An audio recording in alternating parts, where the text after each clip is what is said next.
Bueno, muchachos, vamos a empezar entonces esta segunda parte del tema de las fracturas. Vamos a hablar sobre manejo, diagnóstico, bueno, manejo médico, por encimita, y el manejo terapéutico como tal, con sus respectivas fuentes bibliográficas o literarias. ¿Listo? Entonces, pues vamos a empezar con el diagnóstico. ¿Cómo se diagnostican las fracturas, muchachos? Bueno, eh, déjenme por aquí yo como un cronómetro, porque pues necesito el cronómetro por acá para...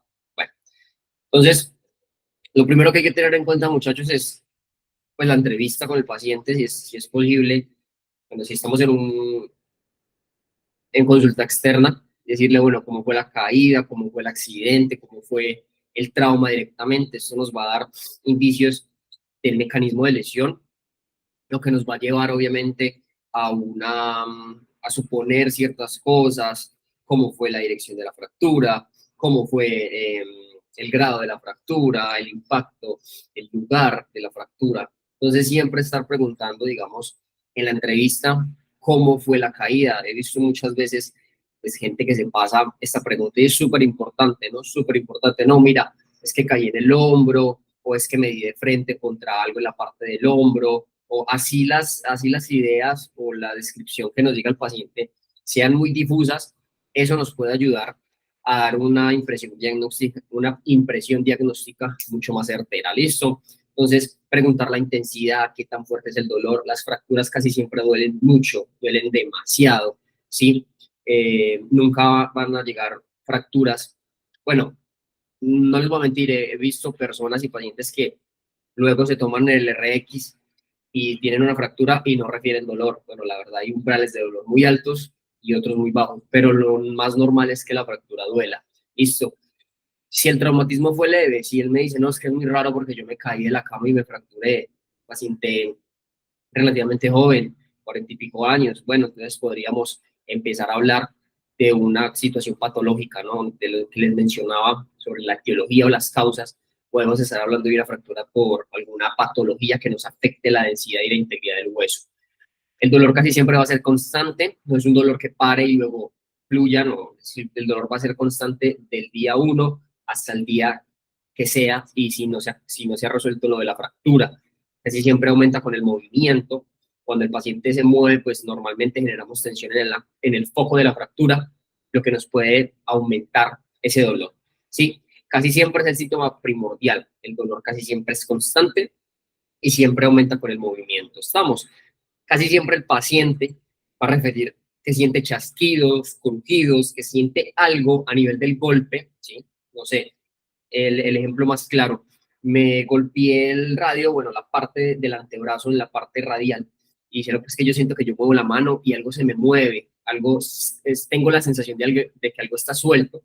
Pues es un síntoma también muy claro, y es que digamos que los huesos que están afrontados están generando movimiento, el foco de la fractura se está moviendo.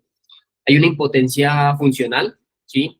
Digamos, vuelvo y juego al mismo ejemplo, fractura de coles, pues nada, voy a tener una impotencia funcional en las articulaciones adyacentes, voy a tener impotencia a generar movimientos o actividades de flexoextensión de codo y actividades de prensa, agarres y pinzas. También voy a tener limitación funcional o impotencia funcional. A generar alcances voy a tener limitaciones funcionales, ¿sí? Entonces, muy importante todo el aspecto que tiene que ver con el cuadro clínico y los antecedentes del paciente. Eso nos puede dar una impresión diagnóstica mucho más certera. Aparte de esto, pues obviamente tenemos su hinchazón, bueno, la contusión y el hematoma, ¿sí? La equimosis, bueno, o esa coloración puede ser inmediata, o puede ser tardía, puede durar de 4 a 5 días. ¿Esto de qué va a depender? Pues de la fractura, si el hueso está muy recubierto por tejido blando, o si está muy expuesto, por ejemplo, en la tibia, en la parte anterior, pues normalmente el hematoma sale de una, ¿no? Porque el sangrado ocurre pues inmediatamente y no tiene tejido que lo recubra. Cuando, por ejemplo, no sé si un fémur, normalmente el fémur tiene bastante tejido adiposo y bastante tejido muscular. Normalmente el sangrado, si es una fractura no tan fuerte, pues suele tardar unos cuantos días en salir ese hematoma. debido a que obviamente la sangre tiene que empezarse a abrirse paso. Si la fractura causó obviamente un daño del tejido blando, el sangrado va a ser mucho más masivo, ¿sí? Va a ser mucho más exagerado y va a ser mucho más inmediato. Podemos palpar deformidades, ¿sí? Esto obviamente en fracturas un poquitico más superficiales, huesos más superficiales. En la tibia podemos palpar algunas deformidades, vamos palpando el trayecto óseo y podemos mirar que hay una depresión, ¿sí? También se pueden percibir con la simple vista en el radio, a nivel distal del radio, en la tibia, como les digo, también se pueden mirar deformaciones perceptibles sin necesidad de palparlas. ¿Existen maniobras para identificar las fracturas? Sí, existen maniobras que se pueden realizar para yo tener más certeza. Sin embargo, pues son poco significativas, porque digamos que yo puedo generar una maniobra, pues, valga la redundancia, una maniobra, como por ejemplo movilidad anormal, ¿sí? Puedo coger dos huesos, la diáfisis del hueso, y puedo hacerle ese movimiento de cizalla, y si hay una fractura, obviamente, pues voy a mirar ese desplazamiento diaficiario. Sin embargo, pues no son significativas, ¿sí? Aparte de eso, le va a generar mucho dolor al paciente y pues definitivamente eso es lo que no queremos, ya por el simple hecho de la fractura, pues tenemos bastante dolor, entonces esas maniobras específicas no son muy objetivas y son poco significativas. También vamos a buscar crepitaciones o dolor inducido por presión, ¿sí? O sea, vamos a presionar la zona de la fractura y pues vamos a ver si hay crepitaciones y si hay dolor. Obviamente, pues esto queda en criterio de cada profesional, yo no lo hago, ¿sí? Yo sí, de pronto alguna maniobra es palpar deformidades, pero no busco dolor inducido por presión, pues porque la verdad, eso sería, pues, no sé, sería injusto para la persona que está sufriendo con la fractura en ese momento, ¿no?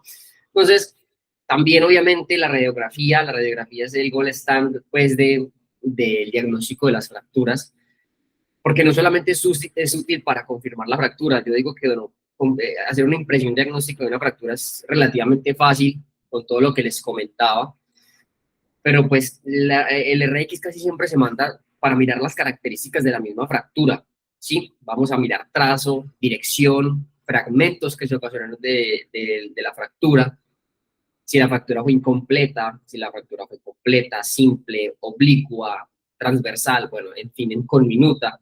Y eso nos va a ayudar mucho para el manejo médico o el manejo que el médico le quiera dar a esa fractura, ¿ok? Entonces es muy importante, siempre manden RX, siempre digan, tómense un RX, porque si bien sabemos que pronto puede haber una fractura, el RX siempre es la confirmación diagnóstica más exacta para las fracturas. ¿Qué pasa con el RX? Pues vamos a mirar algo que tenemos que tener en cuenta y es el desplazamiento óseo, ¿sí? ¿Cómo se desplazaron los huesos fracturados? ¿Por qué? Porque este es el peso, eso es una de las cosas que más peso tiene en la forma final de la fractura, ¿sí? Porque esto nos va a llevar a tracciones musculares y ligamentosas. ¿Cómo así? Pues sabemos que en los huesos obviamente se insertan muchos ligamentos, se insertan muchos musculitos, uniones miotendinosas, que a la final si ese huesito se fractura y ese hueso se desplaza, pues obviamente va a traccionar toda esa musculatura y todo ese componente capsuloligamentoso. Entonces, si nosotros miramos ese desplazamiento, pues vamos a inducir qué otras estructuras se vieron afectadas. Normalmente, la fractura de la clavícula, cuando es a nivel de la diáfisis distal o, bueno, epífisis, normalmente hay una lesión de los ligamentos, ¿sí? En este, pero, bueno, aquí lo dicen en la imagen, el ligamento trapezoideo y el conoide, el conoideo.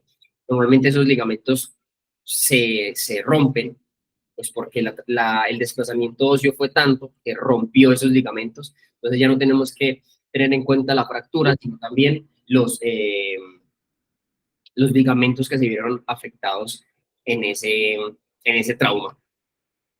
Ahora, en el desplazamiento óseo, pues obviamente el desplazamiento diaficiario nos va a indicar lo que observemos en la fractura, nos va a indicar, como les comentaba, las diferentes estructuras que se vieron afectadas.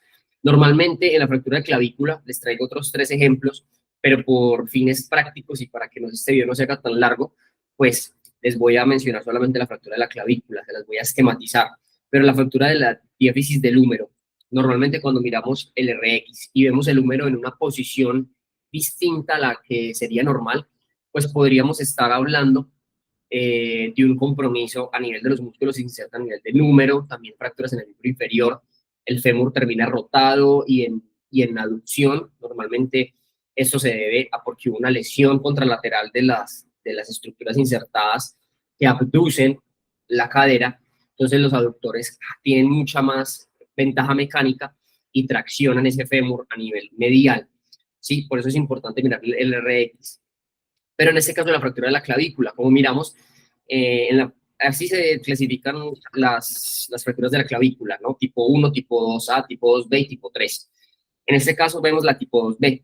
Cuando veamos en la radiografía, en la parte de la diáfisis a nivel distal, tuvo una fractura, podemos estar hablando o podemos vernos expuestos o estar presentes en una fractura que también comprometió al ligamento covideo, ¿sí? Entonces, con más razón aún, tenemos que hacer una intervención quirúrgica, bueno, y ya todas las decisiones que tenga el médico. Pero lo que yo quiero decir con eso es que tenemos que tener en cuenta el desplazamiento óseo, ¿sí? Porque el desplazamiento óseo nos puede dar indicios de a qué otras cosas estamos expuestas o qué otras lesiones asociadas, como ya vamos a ver en las siguientes diapositivas, que vamos a vernos expuestos a fracturas asociadas.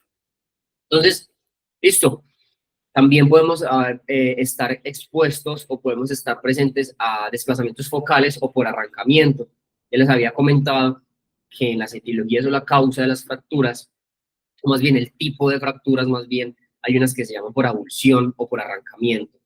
Es importante saber las inserciones de diferentes músculos y diferentes ligamentos porque nos vamos a ver expuestos a radiografías como podemos mirar en esta, en el maléolo externo o maléolo fibular,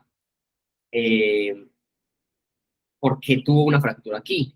Si nosotros sabemos en esta parte del maléolo se insertan tres ligamentos muy importantes que le dan la estabilidad lateral al tobillo. Específicamente son tres: el peroneo astragalino anterior, el peroneo calcáneo, que es el medial, bueno, el lateral como tal, y el peroneo astragalino posterior. Esos le dan una estabilidad lateral muy importante al tobillo. Cuando normalmente tenemos torceduras de tobillo o esguinces de tobillo, hay veces el ligamento no cede y no se rompe, solamente se distiende, pero la parte que cede es la parte de la inserción. Entonces aquí seguramente tenemos a un paciente que tuvo un esguince de tobillo, tuvo una distensión del ligamento, pero el ligamento no se dio y lo que se dio fue la parte donde se insertó. Específicamente, ¿qué ligamento? Bueno, podríamos estar hablando de un peroneo calcáneo o de un peroneo astragalino anterior. Eso ya depende como el lugar de la hinchazón, ya lo que yo observe, pero aquí podríamos estar hablando de eso. También tenemos a nivel del calcáneo, ¿sí? A donde se inserta obviamente el tendón de Aquiles o el tendón del tríceps sural. Tenemos obviamente los gastronemios, la parte lateral, la parte medial y por debajo el sóleo. Todos convergen en un mismo tendón y ese tendón se inserta a nivel del calcáneo.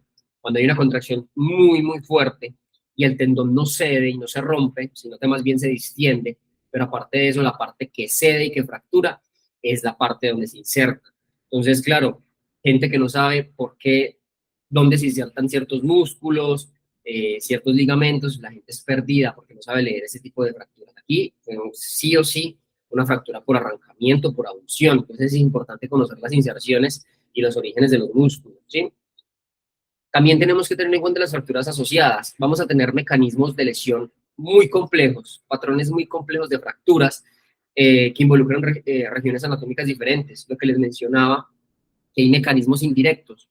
Eso es lo que puede suceder. Hay veces tenemos fractura a nivel de los huesos del carpo, pero también tenemos fractura asociada a nivel de la clavícula o a nivel de la cabeza del húmero, porque son patrones complejos que debido a la transferencia de cargas, pues generar esas fracturas. Por eso no se nos haga raro tener a un paciente que me dice, es que yo me caí en la mano, me diagnosticaron fractura aquí, y no se les haga raro decir, pero es que a mí también me duele el hombro. Y cuando vamos a mirar, hacemos terapia, y el dolor de la mano mejora, pero no tanto.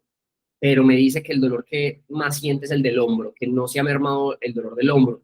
y le preguntamos si le tomaron radiografía de hombro y nos dice que no, y nosotros le decimos, vaya donde el médico, refiérale pues que tiene dolor en el hombro, le mandan una radiografía de hombro y resulta que también tenía una fractura a nivel de la cabeza del húmero, o tenía una fractura o una fractura incompleta a nivel de la clavícula. Entonces son patrones complejos que no se nos puede pasar a nosotros los fisios, tampoco se le tendrían por qué pasar a los médicos para que diagnostiquen bien todo el miembro superior, pero bueno, son cosas que aparecen, ¿sí? Son cosas que aparecen y nosotros los fisios tenemos que estar preparados a identificar. ¿Listo? ¿De dónde sacamos la información? Desde el bonito libro de ortopedia y traumatología, y espero obviamente que lo puedan echarle una ojeadita porque es súper bueno.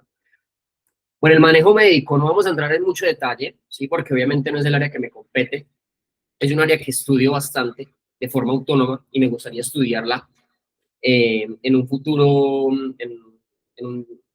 a posterior, ¿sí? Pero pues yo sé que para las personas que de pronto estén viendo este video no es de su incumbencia o no es de su gusto, de su agrado, pero la vamos a tocar porque es importante conocer. ¿Cómo es el manejo médico? Bueno, lo primero es la reducción de la fractura. Se reduce, o bueno, se define la reducción como afrontamiento de los extremos del hueso fracturado, ¿sí? ¿Para qué? Para que la consolidación ocurra de mejor manera. Cuando la reducción no se hace de buena manera, el hueso empieza a consolidar, empieza a cicatrizar, empieza a generar todo su proceso, pero pues obviamente genera deformidades. Y por eso también es muy común encontrar en consulta externa o en pacienticos ya de muy alta edad o de edad adulta, palpamos clavícula. Yo siempre voy a clavícula porque es la más común. Palpas clavícula derecha, derecha en este caso, y con normalidad. Y palpas clavícula izquierda y no solamente se nota, sino que también se palpa una deformidad y la gente se asusta. No, lo que sucede es que le preguntas antecedentes traumáticos y dicen, no, es que yo me caí hace 4 años y me fracturé la clavícula, no me hicieron nada, medicamentos y vaya para la casa. El hueso cicatrizó como tenía que cicatrizar, consolidó como tenía que consolidar y pues consolidó de forma anormal. Entonces la reducción se hace para este fin, ¿sí? Para que el hueso consolide de buena manera. Ahora, hay dos formas de reducción, la reducción abierta y la reducción cerrada. Miramos aquí, obviamente, en la primera imagen, cómo es la reducción cerrada mediante maniobras, es de forma manual. Y la reducción abierta, pues obviamente es un tipo de fractura mucho más compleja, como podemos mirar, pues aquí hay una fractura espiroidea, un poquito encabalgada, y esto por maniobra manual no se reduce, toca por una reducción abierta, pero ya iremos poco a poco explicando. La reducción cerrada, pues bueno, son maniobras no invasivas, son maniobras manuales que hace el médico y que hace también el fisioterapeuta. El fisioterapeuta tiene que tener la capacidad para reducir una fractura de manera cerrada, ¿sí? O de manera incruenta, creo que se dice así. Siempre me confundo, es cruenta o incruenta, pero digámosle cerrada. Tiene que estar preparado, porque si bien el que tiene que hacerlo es el médico, pues el fisioterapeuta, si puede reducir una fractura de manera inmediata, súper bien y evita muchas consecuencias al paciente. Estas se van a realizar cuando hay un poco de desplazamiento, cuando el desplazamiento no es muy exagerado y podemos mediante maneras manuales hacerla, ¿sí? Pero aquí viene el pero, y es que los fisioterapeutas no tenemos cómo saber si está muy desplazado o no. Ya de pronto si hay una deformidad ósea muy grande, pues decimos, no, eso es un desplazamiento muy grande, pero no sabemos en realidad objetivamente si el desplazamiento fue muy grande o fue o fue poco. Entonces, aquí es cuando la gente dice, el fisioterapeuta no reduce, pero yo considero que uno tiene que estar preparado. Entonces, cuando hay un poco de desplazamiento, obviamente se determina por un RX, se reduce la fractura de forma manual y sale. Es bajo decisión médica, la decisión médica es porque en el RX dicen, no hay necesidad de entrar a quirófano, reduzcamos manualmente. Y eso también se va a basar mucho en las enfermedades de base que tenga el paciente y la edad del paciente. No vale la pena una fractura de clavícula en la diáfisis, un paciente de 80 y pico años, ¿para qué lo voy a meter al quirófano? Sí, lo voy a anestesiar, tiene muchas comorbilidades presentes, es mejor evitar complicaciones. Todo este tema es muy complejo y por eso los médicos deciden reducirlo manualmente lo que se pueda y seguir para adelante con el tratamiento.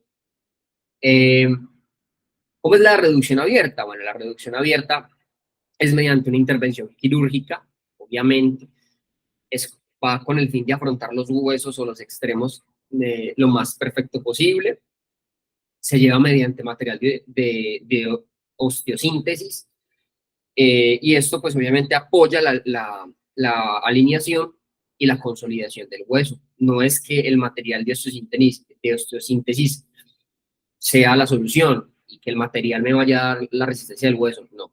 Él lo que hace es ayudar de manera muy eficiente la alineación del hueso y la consolidación. Todo el proceso va a ocurrir de la misma manera, pero va a tener un poco más de ayuda porque el foco de la fractura casi no se va a mover. ¿Ok? Entonces, ¿qué es el material de osteosíntesis? Me gusta como siempre como dar un pequeño esbozo, aunque este tema tampoco nos compete. Esto le compete más al instrumentador quirúrgico, al médico como tal, o al ortopedista, pero pues me gusta tocarlo por encima. Si hay alguna persona experta en el tema que nos pueda ayudar en los comentarios y me pueda corregir, pues bueno, porque obviamente la información no la saqué de las mejores fuentes, no conozco las mejores fuentes, pero pues la saqué de una fuente confiable, pero seguramente me dejé cosas atrás. Son dispositivos médicos que van a estabilizar, cumplen funciones de estabilización, van a unir los extremos, ¿sí? Como tal, pues van a alinear y facilitan una correcta consolidación. Eso es lo que son el material de su síntesis y la función. ¿Qué características tiene? Bueno, son biocompatibles con el tejido humano, tienen una resistencia mecánica bastante alta, duran bastante, facilitan su manipulación, o sea, son fáciles de colocar, fáciles de manipular, y pues no son corrosivos, no se van a degenerar, ¿sí? Bueno, el material no se va a degenerar tan fácil, o bueno, ya de por sí no se va a degenerar. ¿Qué tipo de materiales? Pues bueno, acero inoxidable, titanio, aleación de cobalto y materiales biodegradables, ¿sí? ¿Esto de qué va a depender? Pues obviamente de las características del paciente, de decisiones médicas y obviamente pues el gasto, ¿no? Me imagino que los materiales son uno que otros son más caros que otro. Entonces, digamos que ahí deciden qué material pueden escoger. Cuando se reduce la fractura, pues luego obviamente se tiene que inmovilizar. Se inmoviliza porque esto pues va, bueno, el proceso de inmovilización ayuda también a la estabilización y a que el proceso de consolidación no se vea alterado, ¿cierto? Entonces, permítame un momento acá. Listo. Entonces, esto, ¿qué tanto se inmoviliza un segmento corporal? Pues va a variar. La complejidad de la fractura, si la fractura fuese en conminuta, por ejemplo, pues va a ser mucho más dispendioso la inmovilización, va a ser un poquitico más prolongada que una fractura transversal o una fractura incompleta, por ejemplo. Va a variar también la edad, personas jóvenes consolidan más rápido que las personas adultas, el tipo de hueso fracturado, si es muy vascularizado, si no es vascularizado, eh, y puede durar de 6 a 12 semanas el periodo de inmovilización. De inmovilización, no es que en 6 a 12 semanas la fractura ya esté consolidada por completo, eso no es así. Manejo farmacológico, vuelvo y digo, no es nuestro tema, no es el rubro que necesitamos expandir. Sin embargo, pues son cosas que tenemos que tener en cuenta porque hay pacientes en los que tú coges y dices, no, tengo mucho dolor, y va mejorando con las sesiones y tú dices, ah, no, yo estoy haciendo un muy buen trabajo. Y seguramente sí estás haciendo un muy buen trabajo. Pero llega al día 11, día 12 y dice, uff, me está doliendo mucho, me está doliendo mucho. Y usted dice, ¿será que me excedí en la carga? ¿Será que me excedí en el tratamiento? ¿Será que me...? Y empiezan a ver unos enfrentamientos mentales muy fuertes y ni siquiera te paraste a preguntarle al paciente si es que estaba tomando analgésicos, antibióticos, si es que suspendió los antibióticos y cuando le vamos a preguntar, ah, no, es que yo hace 2 días dejé el medicamento. Ah, no, súper bien, obviamente por eso hay dolor, y por eso es que estás refiriendo dolor. Saber explicarle al paciente por qué está sucediendo esto, ¿sí? Porque también es bueno ir dejando el medicamento. porque también es bueno no ir a volvernos farmacodependientes a un analgésico, y porque es importante también no tomar tantos antiinflamatorios para que vaya en pro en el proceso de curación, ¿sí? Como les digo, son cosas que los fisios tenemos que tener en cuenta, pero que no se nos enseña, pero que tenemos que tener en cuenta, y espero pues que la gente que me está viendo pues logre esa profundización. Tipos de medicamentos: analgésicos, antiinflamatorios, antibióticos, ¿sí? Para evitar la infección, anticoagulantes, porque como hay un proceso de coágulo, obviamente pues queremos evitar cualquier trombo, ¿sí? Que se nos vaya por ahí por el sistema arteriovenoso. Suplementos de calcio, vitamina C y relajantes musculares, obviamente por los espasmos protectivos que puede generar este tipo de trauma o este tipo de intervención. Ya vamos a entrar a la parte densa como del asunto, que es el manejo terapéutico. ¿Cómo es el manejo terapéutico en una reducción incruenta o en una reducción cerrada cuando no se operó el paciente? ¿Qué sucede en el periodo de inmovilización? Cuando el paciente tiene el periodo acá del yeso, ¿sí? ¿Qué le sucede al paciente?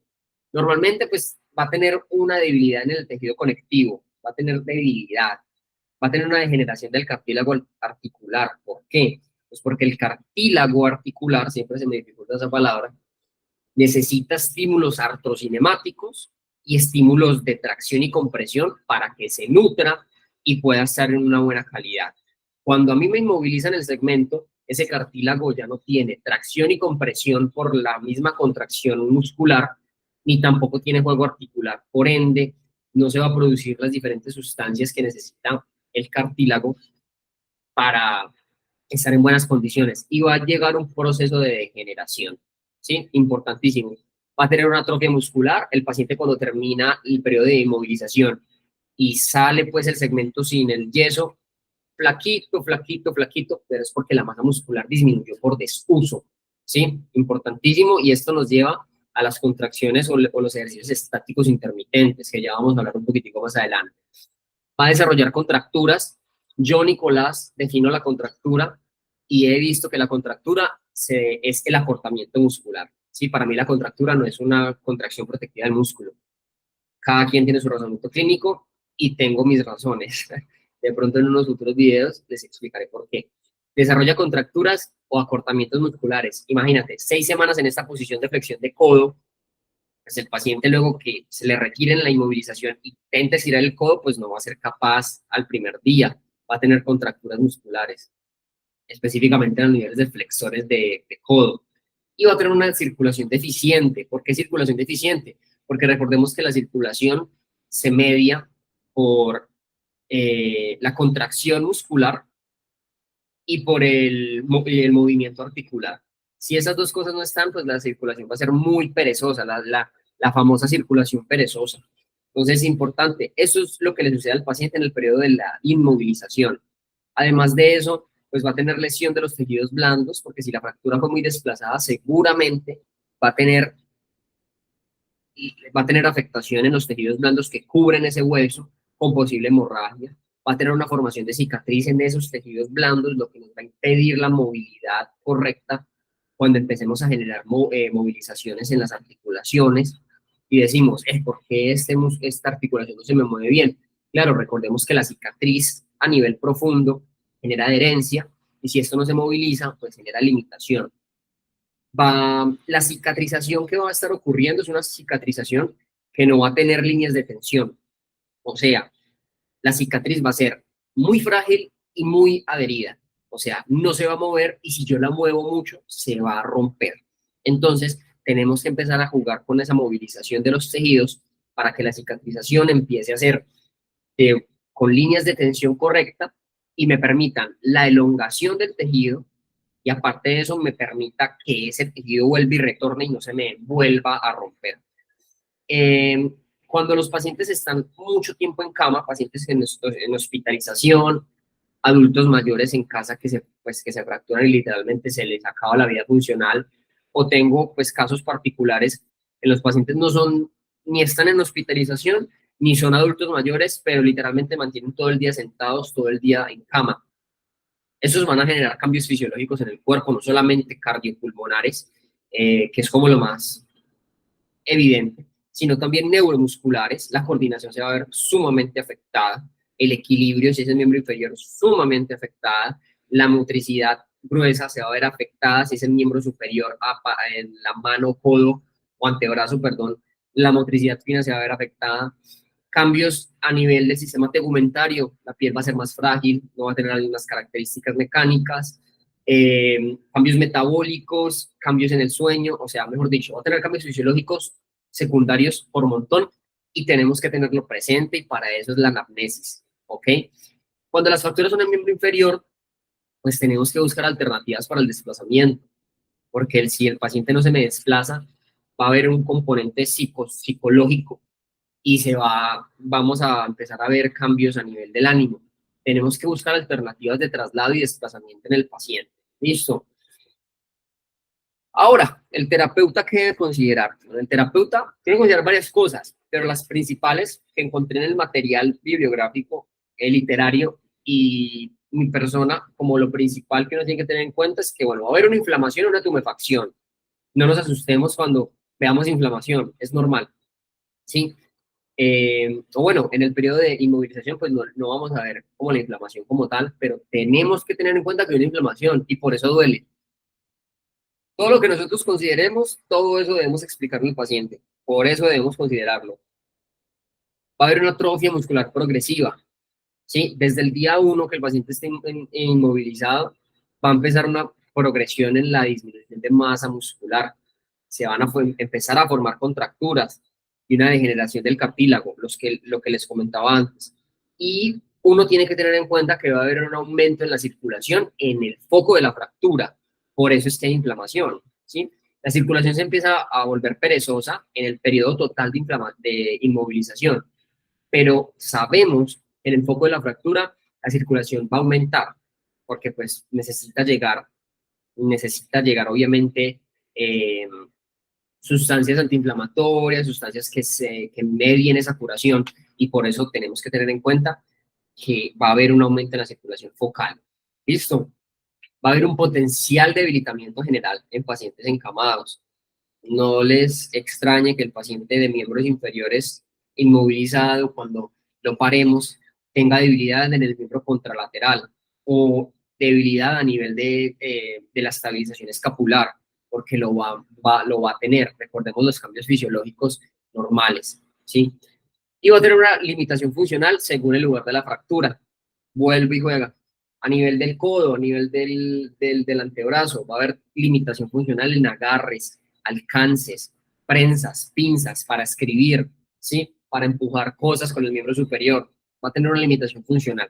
Y eso como terapeuta lo tenemos que tener en cuenta a la hora de plantearnos objetivos terapéuticos y también antes de eso plantearnos una evaluación fisioterapéutica correspondiente. Por eso tenemos que tener esto en cuenta.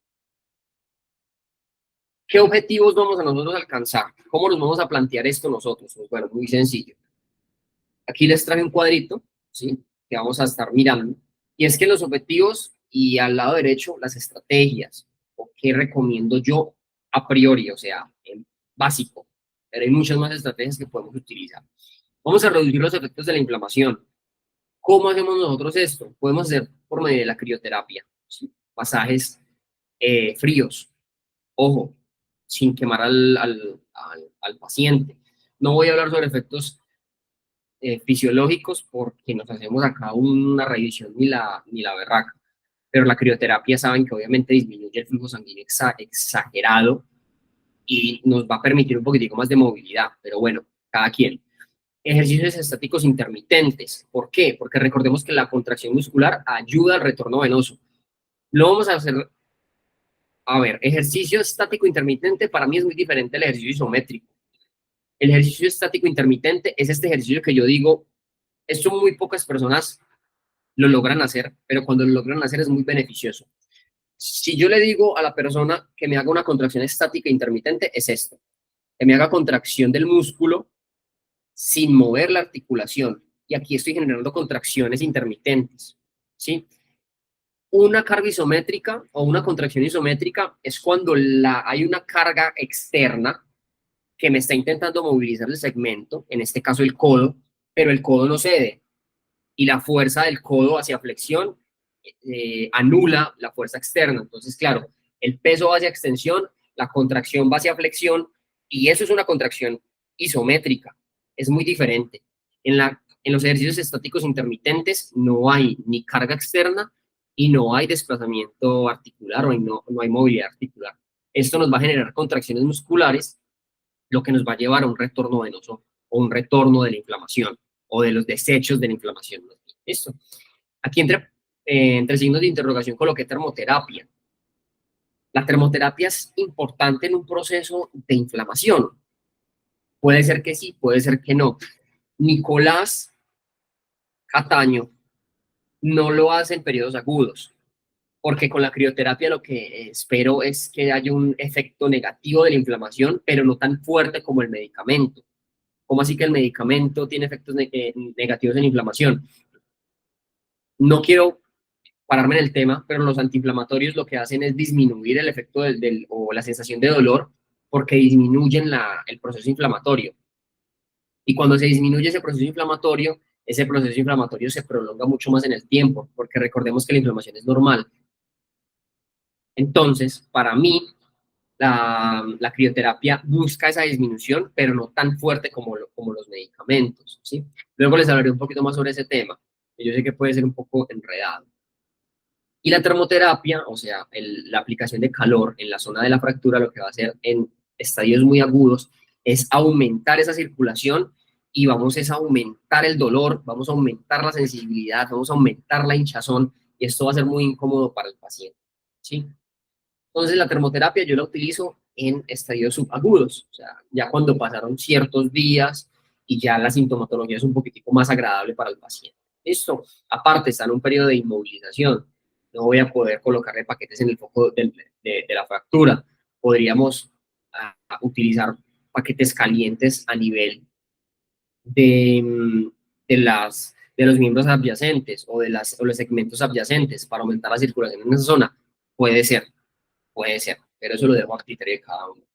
Vamos a reducir los efectos de la inmovilización. ¿Cómo? Bueno, ejercicios estáticos intermitentes, ya los mencioné, en la zona de la fractura a nivel adyacente. Amplitud articular activa por encima y debajo de la inmovilización. Si la inmovilización fuera el codo, tengo inmovilizado toda la articulación del codo, pues debemos generar amplitud de movimiento total en mano y dedos, en todas sus direcciones, y también en hombro. El hombro se tiene que mover también. Es importante también eso. Así reducimos los efectos de la inmovilización. O es una de las estrategias. Si el paciente está encamado, mantener la fuerza y la amplitud articular, movilización resistida para grupos musculares principales no inmovilizados. Ejercicio activo resistido, ¿sí? Ejercicio activo resistido. Vuelvo y juega. El codo está inmovilizado. Ejercicios activos resistidos, no solo de mano y de hombro, sino también de los segmentos contralaterales. Piernas, rodillas, bueno, piernas son los miembros inferiores, miembro superior contralateral, tronco también lo podemos hacer, músculos de cabeza y cuello, flexores, inclinadores, rotadores y extensores. Debemos mantener esa fuerza y esa amplitud articular. Y debemos generar adaptaciones funcionales, ¿sí? Dispositivos de ayuda o soporte. Debemos decirle, mira, ya no te puedes desplazar en las dos piernas por el momento, pues vamos a utilizar un caminador, un bastón, tráelo, yo te enseño cómo utilizarlo. ¿Listo? Después del periodo de la inmovilización del paciente, ¿qué sucede con el paciente? Pues que obviamente va a presentar una disminución de la movilidad articular, atrofia muscular, dolor nociceptivo y neuropático. Si nosotros trabajamos bien la parte anterior, pues esta disminución de la movilidad articular general, pues no se va a presentar, pero en la zona de la fractura, en la articulación que se inmovilizó, pues seguramente sí vamos a tener una movilidad articular deficiente. Vamos a tener atrofia muscular, así hayamos hecho contracciones intermitentes, porque no es lo mismo hacer eso que generar contracciones isotónicas e isométricas. Vamos a tener un dolor nociceptivo, o sea, dolor inducido por un daño tisular, y dolor neuropático, porque de pronto ya el daño tisular no existe, pero la vía aferente del dolor se cronificó, y eso es un tema súper importante a nivel neurológico, que los invito a leer un poquito más, o más adelante se los explicaré yo, y es que el dolor también se refiere no solo por daño en el tejido, sino también por la cronificación del dolor y sin haber daño tisular, el paciente sigue refiriendo dolor. Y ahí lo que hay que hacer es neuromodulación, pero eso es un tema pues aparte. Pero vamos a tener en cuenta que también hay un dolor neuropático, ¿sí? Va a haber un dolor al movimiento, ¿sí? Cuando el paciente va a mover, le va a doler. Y eso es importante explicárselo, ¿sí? Cicatriz focoelástica, si los tejidos blandos fueron dañados, obviamente va a afectar el movimiento. La cicatriz adherida afecta el movimiento, no lo vuelve el tejido. Recordemos que cuando hay una movilidad articular, todo el tejido, tanto por encima como por debajo de la articulación, tiene que estar preparado para deslizarse y elongarse y volver a su posición normal e incluso retraer un poquito. Entonces, cuando hay cicatriz, esos tejidos no se mueven y por eso sentimos tensiones. Y es muy importante eso porque, por ejemplo, en reemplazos de cadera, es algo pues muy diferente a lo que estamos hablando. En la parte de la cicatriz, la persona siente tensión. Y dice, ¿será que la prótesis se me zafó o algo así? No, no, no. Lo que pasa es que de ahí para adentro se formó una cicatriz impresionante y los tejidos no se deslizan, por eso sientes tensión. Y por eso es importante tenerlo en cuenta que eso le está ocurriendo al paciente. Y hay que tener un seguimiento con el médico del progreso de la curación, porque si bien nosotros podemos ver signos y síntomas, pues en realidad lo que tenemos que mirar son los RX, los rayos X para mirar pues, si está ocurriendo un buen proceso de consolidación o no. Pasamos a la reducción cruenta, que es la que más miedo da, es la que he visto yo que nosotros nos asustamos, decimos, uy, voy a dañar el material, y aparte porque nos meten mucho en la cabeza que, fue puta, podemos tirarnos una cirugía. Y sí, podemos tirarnos una cirugía, no les voy a decir que no, pero hay que estar listos y relajados, ¿sí? Hay que tener un poquitico más de conocimiento con respecto a las reducciones, pero incluso es más fácil de consolidar que las reducciones cerradas, ¿sí? Porque pues ya el material me está generando un soporte. ¿Cuándo se indica la cirugía? Bueno, cuando el dolor es intenso y el traumatismo en los tejidos blandos es muy fuerte. Y el deterioro, y cuando hay deterioro en las superficies articulares, cuando la fractura fue a nivel de la epífisis y bueno, las superficies articulares se me vieron comprometidas, hagamos reducción abierta.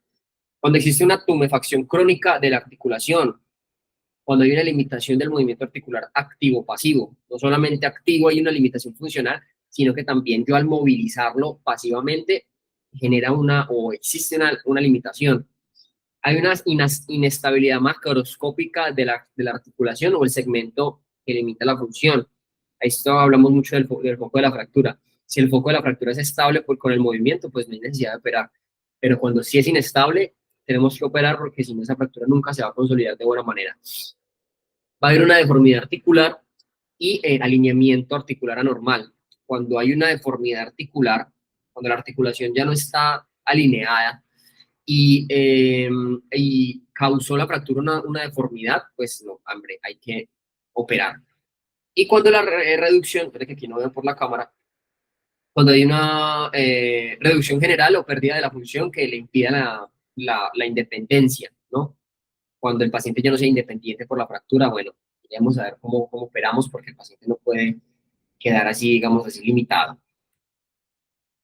¿Qué complicaciones puede ocurrir con una cirugía? Pues bueno, infecciones posoperatorias, por eso les mandan antibióticos, trastornos vasculares posoperatorios, ¿sí?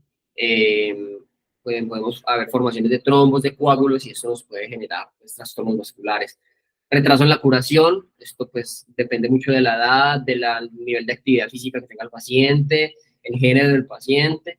Va a haber adherencias y contracturas, lo que les comentaba, adherencias de cicatriz y contracturas musculares, por acá. Va a haber un aflojamiento de los implantes protésicos, puede haber. Es muy complicado y en realidad el manejo tiene que ser muy brusco para que un implante se afloje, o tiene que estar mal operado, pero en grandes rasgos esto no sucede, ¿sí? Una degeneración biomecánica de los implantes. Los implantes no van a estar ejerciendo esa función biomecánica correcta. Y obviamente un aumento de las secreciones pulmonares, riesgos de neumonías y atelectasias. ¿Por qué? Pues porque la inmovilidad, al yo no realizar actividad física, mis volúmenes y capacidades disminuyen, lo que a su vez disminuye la capacidad de movilizar el aire que entra y sale. Entonces es más fácil que eh, partículas o agentes microscópicos entren a mi sistema pulmonar, pero no puedan salir. Y esto lleva a un excelente ambiente para la infección bacteriana, ¿sí? Entonces, por eso debemos hacer actividad física aún estemos inmovilizados para prevenir esto. El terapeuta que tiene que tener en cuenta en este aspecto y en todos, pero aquí lo puse con más certeza o con más importancia, pues la evaluación fisioterapéutica debe ser importantísimo y se debe educar al paciente. Para mí la fisioterapia radica en la educación. El 70% de la rehabilitación, 65% de la rehabilitación está en yo cómo educo al paciente y cómo le digo que va a ser el proceso, cuál va a ser su proceso conmigo y cómo va a ser el proceso con él mismo en la casa. Porque recordemos que los ejercicios tienen que hacerse también en la casa, la terapia es en la casa, con los familiares, con el mismo. ¿Listo? Entonces,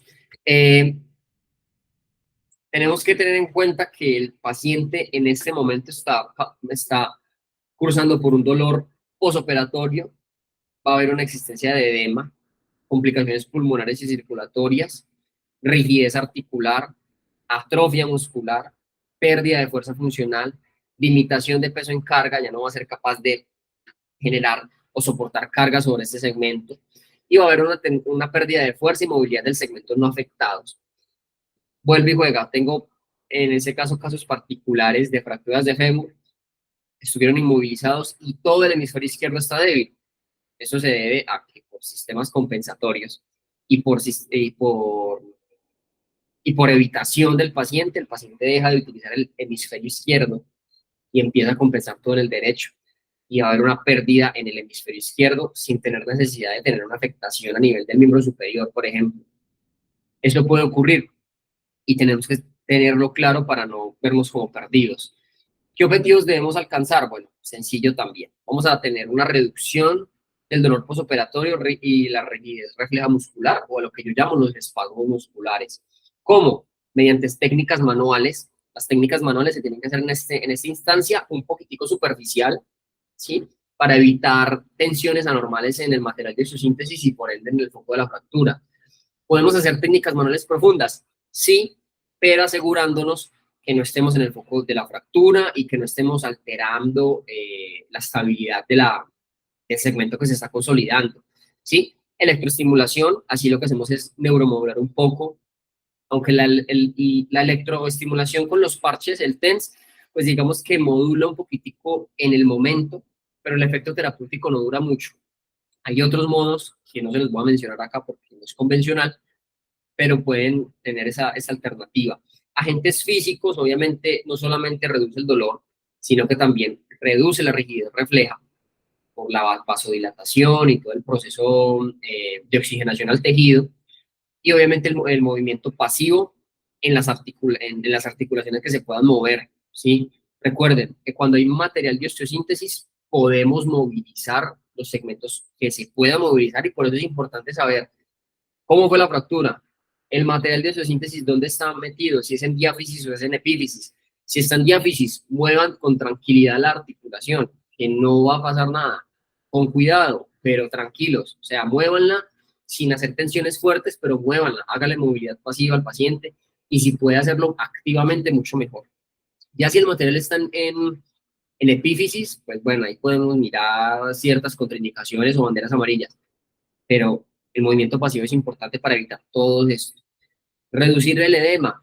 Vamos a realizar elevaciones. Le decimos, mira, cuando estés en tu casa, eleva el segmento corporal durante tantos minutos, durante media hora y luego bájala durante 3 horas y vuelve y él súbele. ¿Por qué? Porque la gravedad hace que el edema disminuya. Ejercicios activos en extremidades distales o vecinas. Vuelve y juega. Si el material está, a ver, digamos que está en mano, ¿sí? Cogió articulación radiocarpiana, está bien, no vas a poder hacer movilidad activa o no vas a hacer tanta movilidad activa de radiocarpiana, pero haz movilidad activa de dedos, extensión, flexión, abducción y aducción, que eso por la contracción muscular nos evita acumulación de líquido. En el codo, hágame contracciones libres y resistidas. Eso me va a ayudar que por la contracción muscular el nivel del edema baje un poco, ¿sí? Y la técnica manual de drenaje podemos hacerla sin ninguna contraindicación. Hay muy pocas contraindicaciones para el drenaje el linfático por técnica manual.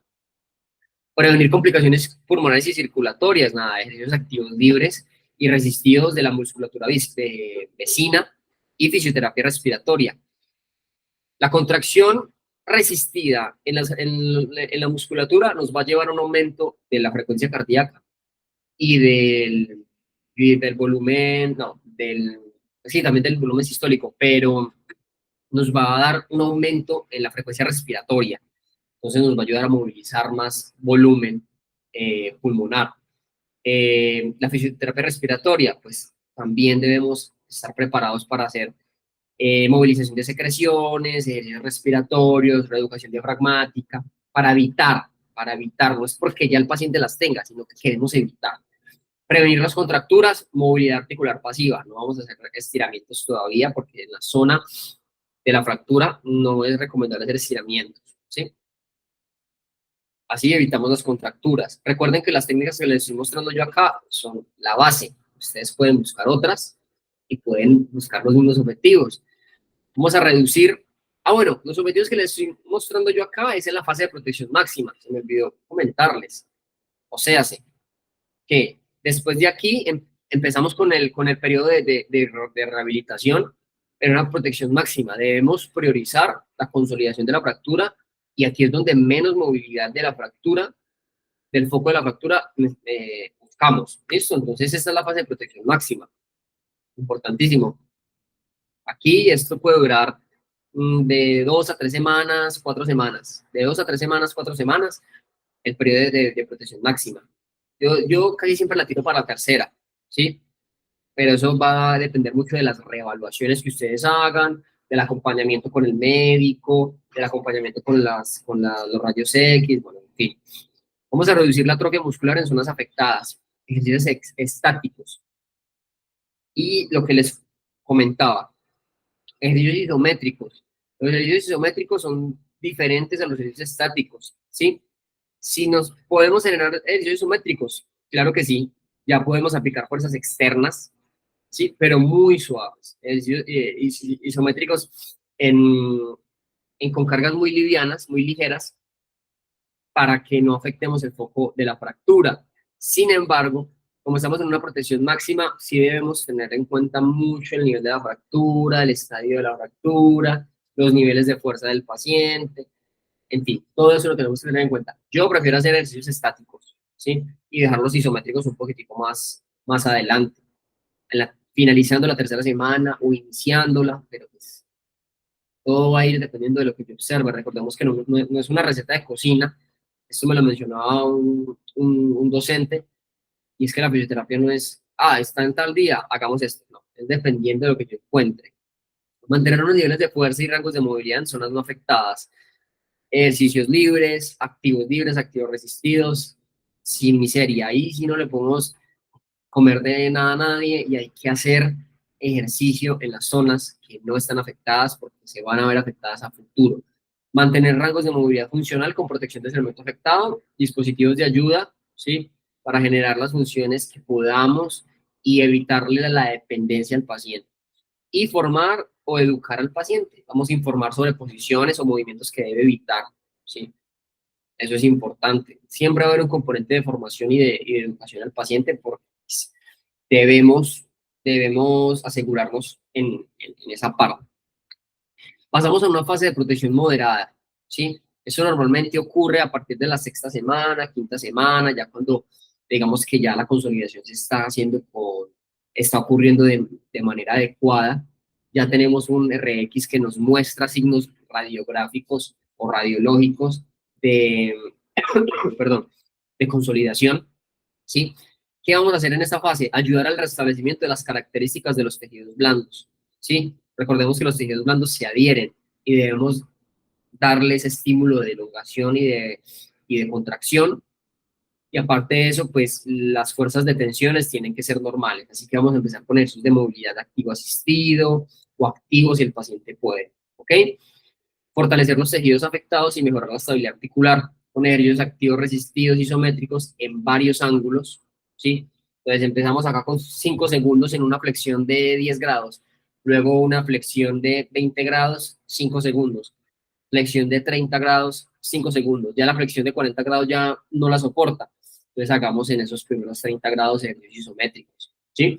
Ejercicios activos isotónicos ligeros, o sea, con cargas muy bajas, pocas repeticiones y más bien vamos aumentando las repeticiones y no aumentamos la carga, ¿sí? Pero vuelvo y les digo, va a depender mucho de la valoración y la reevaluación.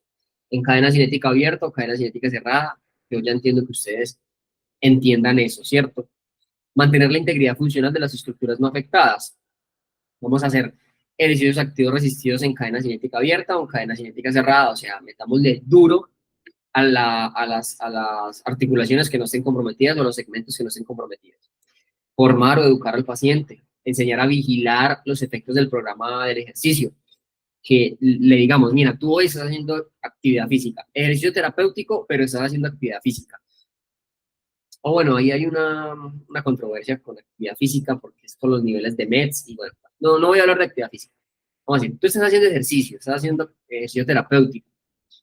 Es normal que tú mañana sientas molestia en el músculo y sientas dolor, es completamente normal, porque si tú no le informas esto al paciente, el paciente va a venir y te va a decir, no, usted lo que me está haciendo es que me está empeorando porque me duele. O en los peores casos va a ir donde alguien más y le va a decir, no, el fisioterapeuta no sabe porque me duele. No, lo que pasa es que puede doler porque las cargas de pronto son fuertes, no son excesivas porque no te van a hacer daño, pero son un poquito fuertes y exigentes, lo que te causa el dolor muscular post-entrenamiento o post-ejercicio. Eso es completamente normal. Y es importante decirle, mira, si sientes hinchazón en los ejercicios caseros que yo te mando, pues disminúyele las cargas, disminúyele la intensidad, disminúyele el volumen, ¿sí? Sabiendo que volumen es repetición y series, y intensidad es la carga. Decimos, mira, como en la casa tienes que hacer actividad física, bueno, ejercicio terapéutico, pero yo no voy a estar controlándote, pues miremos a ver, si sientes que está muy hinchado, pues nada, bájale, pero sígueme haciendo. Y eso es educar y tenemos que educar y yo siempre voy a dar énfasis en la educación al paciente. Ya cuando el paciente pasó la sexta semana, séptima semana, esto va a depender de la fractura. Estoy hablando de una fractura simple, ¿sí? Esto va a depender de la semana. Por eso hay que buscar protocolos, hay que buscar guías para yo armar mi razonamiento clínico, ¿cierto? Pero ya cuando el paciente pasa una fase de protección mínima, cuando ya la fractura prácticamente está bien, cuando consolidó de buena manera y ya lo que está es una fase de remodelación, es la última fase, que es más la que les comentaba en el anterior video, ya es cuando el paciente va a empezar a integrarse a la funcionalidad. Los ejercicios van a ser más funcionales, ¿sí? Mucho cuidado con el tipo de paciente, el género y la edad. Las funciones son diferentes y por eso debemos preguntar en el día 1 de la anamnesis a qué se dedica el paciente, para que desde ese día nos vayamos inclinando por los ejercicios funcionales, ¿sí? ¿Qué pasa con él o qué se debe considerar por parte del terapeuta? El paciente va a experimentar dolor, pero es un dolor nociceptivo, no, perdón, es un dolor neuropático más que nociceptivo, lo que les comentaba antes, pero no voy a entrar más en el tema. Se experimenta dolor, existen las contracturas. Por más buen trabajo que hayamos hecho, vamos a tener contracturas, vamos a tener debilidad muscular, aunque hayamos hecho ejercicio terapéutico, va a existir debilidad muscular, va a haber una reducción del empleo funcional. O sea, si bien yo haga las cosas, yo le pida a él que me haga algo, va a haber una reducción del empleo funcional. Me va a decir, mira, yo todavía no soy capaz de alcanzar algo por encima del hombro, o yo no voy a ser capaz todavía de coger la chancla con el pie derecho, se me dificulta. Es normal. Y no quiere decir que hayamos hecho un mal trabajo, no, sino que todavía falta una fase muy grande, que es la fase de la protección mínima, y debemos todavía trabajar. Va a haber una incapacidad para funcionar normalmente en alguna actividad específica. Esto enreda un poquito. Si yo le digo al paciente, cójame, en el día 1, le digo, cójame ese celular y no es capaz. O cójame un objeto que hay en la mesa y no es capaz. Pero ya cuando reevalúe en la fase de protección mínima, le va a decir, cójame ese objeto, lo va a coger, pero de manera deficiente. Lo va a coger de manera deficiente. No va a ser capaz de hacerlo de buena manera y de manera normal. Y eso debemos controlarlo. Y eso ya va más por el control neuromotor. Y tenemos que irnos por ahí. ¿Ok? ¿Qué objetivos debemos alcanzar? Reducción del dolor por contractura y adherencia. O sea, si va a tener dolor nociceptivo, que va a haber un daño, bueno, no un daño, sino alteración en contracturas y adherencias. Vamos a tratar esa parte nociceptiva. El dolor neuropático es más neuromodulado y no se los va a tocar mucho.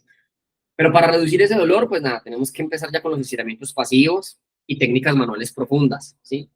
Tipo masajes iliacs, tipo masaje de amasamiento, que pinza rodada, bueno, todas esas técnicas que ya sabemos para movilizar la fascia. Hay otras técnicas más por la pseudociencia, que cada uno verá si las coge o no. En este caso, a mí me parecen correctas, pero no se los voy a mencionar. Vamos a aumentar la movilidad de los tejidos blandos. Vamos a hacer estiramientos específicos. Debemos conocer la función de los músculos específicos para elongarlos de manera específica. Movilización articular, porque no solamente debemos movilizar los músculos, sino también la cápsula articular. La cápsula articular y los ligamentos se adhieren por la inmovilidad y debemos hacerlo. Eso es ejercicio terapéutico, eso no es terapia manual ortopédica, que se usa en terapia manual ortopédica, pero en realidad eso es ejercicio terapéutico. Y el masaje transverso profundo, lo que les comentaba antes. En un momento acá. Sí listo. Vamos a fortalecer progresivamente ejercicios activos resistidos, de lo sencillo a lo complejo, ¿sí? Patrones sencillos, luego patrones complejos, ¿ok? Vamos a dar un avance a la independencia funcional. Vamos a comprobar el componente musculoesquelético, vamos a hacer evaluación, reevaluación, para decirle, mira, tú ya no necesitas un bastón, deja el bastón y empieza a generar tu desplazamiento de manera autónoma. Pero esto va a depender mucho de la evaluación y la reevaluación y la reevaluación y lo que nosotros estamos observando. Y por último, pues formar al paciente. Se le explican las progresiones que debe realizar los ejercicios caseros. Después de terminar su proceso de rehabilitación, se le tiene que explicar las precauciones que debe tener para que él a la final pues no tenga una refractura, él no tenga mucha fatiga muscular, que no sienta mucho dolor muscular. Entonces todo eso tenemos que formarlo y formarlo y formarlo. ¿Qué precauciones vamos a tener posoperatorio? O sea, después de todo este proceso. Bueno, ¿qué precauciones generales vamos a tener en el proceso de un posoperatorio de fractura? Eso es en general, en la fase aguda como en la fase crónica. Evitar movimientos articulares específicos, ¿sí? Si hay una fijación interna, una RAFI, una reducción abierta con fijación interna a nivel de la radiocarpiana en la parte dorsal, pues sabemos que no solo la extensión de la mano, sino que aún más la flexión de la mano se va a ver muy, muy limitada. En procesos agudos y en crónicos, pues esa vuelta no se va a mover. El material es sólido, no se va a mover, pues evitemos ese movimiento. Hagamos el movimiento hasta el rango máximo que nos permita, pero evitemos esos rangos submáximos, ¿sí? Y hay muchos ejemplos más de movimientos articulares específicos que se deben evitar, ¿ok? Avanzar gradualmente en el ejercicio, o sea, no empezar con, no solamente en el peso, no hablemos de peso, sino de los ejercicios. Digamos, la sentadilla asistida sosteniéndose con un bastón. Puede ser muy sencillo, pero es un patrón muy complejo y es muy funcional. No empecemos por ahí, empecemos con fortalecimiento de cuádriceps, perdón, en cadena cinética abierta, con banda elástica amarilla o la que tenga menor resistencia. Y ya mucho más adelante vamos a hablar sobre un fortalecimiento de cuádriceps en cadena cinética cerrada de tipo sentadilla. Listo, perfecto. Pero vamos de lo sencillo a lo complejo. Evitar estiramientos vigorosos precoces. En el estadio agudo yo no hago estiramientos. No porque no vayan a tener beneficios, sino que me estoy arriesgando a generar tensiones inadecuadas y de manera ligera en el foco de la fractura. Vigilar el nivel de hinchazón siempre es importante. ¿Cómo me responde? Es normal que se nos inflame la zona, es muy normal, porque hay aumento de la circulación, los tejidos se vuelven otra vez a poner en tensión y genera inflamación. Pero tenemos que vigilarla. Cuando esa inflamación se aparece y no desaparece, sino que se mantiene en el día, pues debemos mirar si estamos ya por una inflamación crónica o un estado agudo crónico. Y modificar y evitar actividades recreativas. Debemos decir al paciente, mira, pues tú ya espera un momento, no puedes salir a caminar, no puedes salir a trotar, espera tantos meses o definitivamente tú ya no puedes hacer más esta actividad. No sé, hay casos específicos, pero modificar esas actividades y hacerle entender al paciente el por qué no puede realizarlas. Para terminar, pues todo este manejo terapéutico lo sacamos de Ejercicio Terapéutico de Carol Kirchner. Es un libro que en la carrera yo empecé a leer y me lo terminé en la carrera. Luego lo volví a releer para mirar unos cuantos objetivos, que ahí aparecen los objetivos y es muy bueno, me voy a parar mucho en este libro, porque para el fisioterapeuta es súper importante manejar el ejercicio terapéutico. Y es súper importante porque en realidad es lo que más evidencia científica tiene. Entonces, muchas veces es muy bueno el libro, léanlo, adquiéranlo de manera gratis y legal, pero eso en realidad eso a mí no me importa, pero adquiéranlo y léanlo porque es un muy buen material, un muy buen material. Entonces, muchachos, muchas gracias por habernos acompañado en esta revisión. Sé que es bastante largo. ¿Cuánto llevamos? Media hora, casi una hora, no sé. Es bastante largo, espero que les guste. Vamos a ver en una futura revisión. Vamos a publicar en nuestras redes sociales qué revisión quieren que hagamos, si sobre esguinces, si sobre desgarros, si sobre reemplazos articulares, específicamente de rodilla, cadera, fisioterapia respiratoria. Vamos a hacer unas encuestas, entonces les pido por favor que obviamente les den un me gusta al video, se suscriban a este canal de YouTube porque en realidad pues así miramos qué tanto apoyo tenemos y nada, espero que lo interioricen y que les sirva para sus cursos académicos y sus prácticas profesionales. Espero verlos muy pronto. Hasta luego.